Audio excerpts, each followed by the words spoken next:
Welcome back. Happy New Year. It's January 1st, 2017. And I'm going to catch you up a little bit on how come I haven't been posting any more videos for the past several months since that solar project last July and all that. So I've been going to UMass Lowell, as you may have guessed, to get a certificate in electrical engineering technology.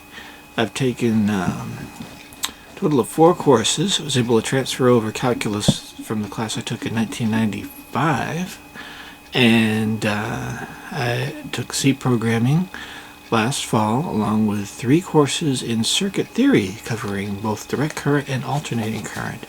And to help me get A's in all the courses I've taken for the past year and a half, part of my study process was to make flashcards.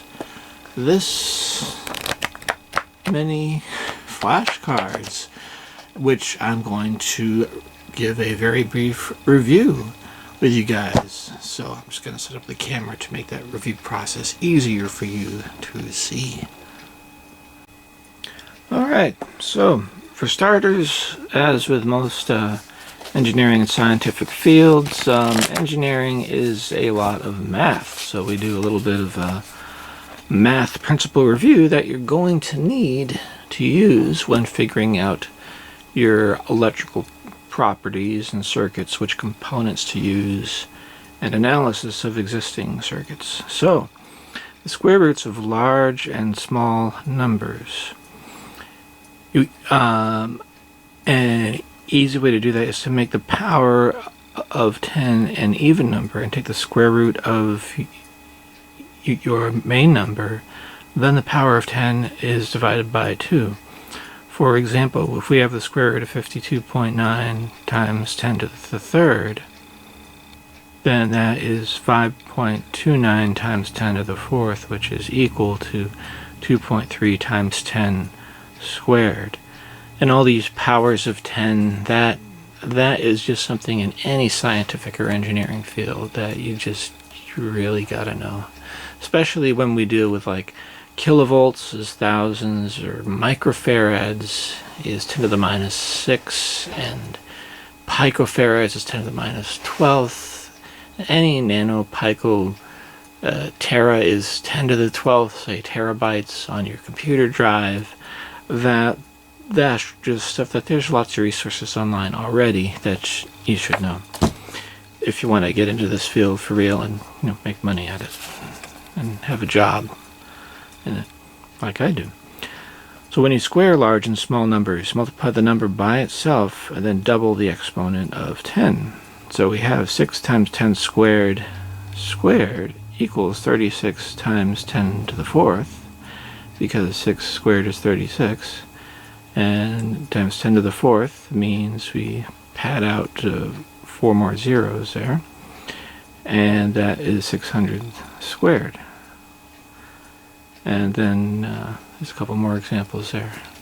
I'm just going to kind of skim through these mathematical reviews here. So the reciprocal of a number is to divide the number into 1. So the reciprocal of x is 1 divided by x, which equals 1 over x. So 1 over 250 equals 1 over 2.5 times 10 to the 3. Then perform 1 over 0.25, and, well, that gives you 4. Because if you take one whole pizza and divide it into 4 slices, you're going to have each slice equaling 1/4 of your pizza. Done. So it's reciprocals. Then you also are going to sometimes need to factor numbers. So what multiplies together to factor your numbers out? Because you're going to use this in fractions a lot. And there's a lot of fractions in electrical engineering. So factors of 10 are 5 and 2. Because 5 times 2 is obviously 10. And then the factors of 12 are 6 and 2, because 6 times 2 is 12. Also, 4 times 3 is 12, and also 12 times 1 is 12. is 12. But we usually ignore 12 and 1 when finding common factors, unless those are the only options left. So the greatest common factor of 10 and 12 is 2, because, well, we have 5 or 6, but no, those aren't common. We have 10 and 4, no, those aren't common. 1 and 1, we just ignore 1 when it occurs. So here we have 2. So if we take 10 and divide it by 12, that's equal to 10 divided by 2, which is 5, and 12 divided by 2, which is 6. And then, so that means 10 divided by 12 reduces down to 5 divided by 6. And that is your reduced or simplified fraction. That's just good to know in general. So, and then from there, we can continue to reduce or simplify fractions to the lowest terms. Divide the numerator, add the denominator by their greatest common factor. We just went over factors. So 6 divided by 8 equals, well, they both have a common factor of 2. So 6 divided by 2, and then 8 is 3, and 8 divided by 2 is 4. Thus we reduce it to 3/4. Same as 42 over 24. Greatest common factor of each is 6, reduces to 7/4. Whereas, say, for example, if we have, sometimes there's no common factors, such as 13/15. No common factors other than 1. 13 is a prime number, which is not really relevant in this case, but it happens to coincide with that. You can't reduce 13/15 down to anything simpler than that. That is the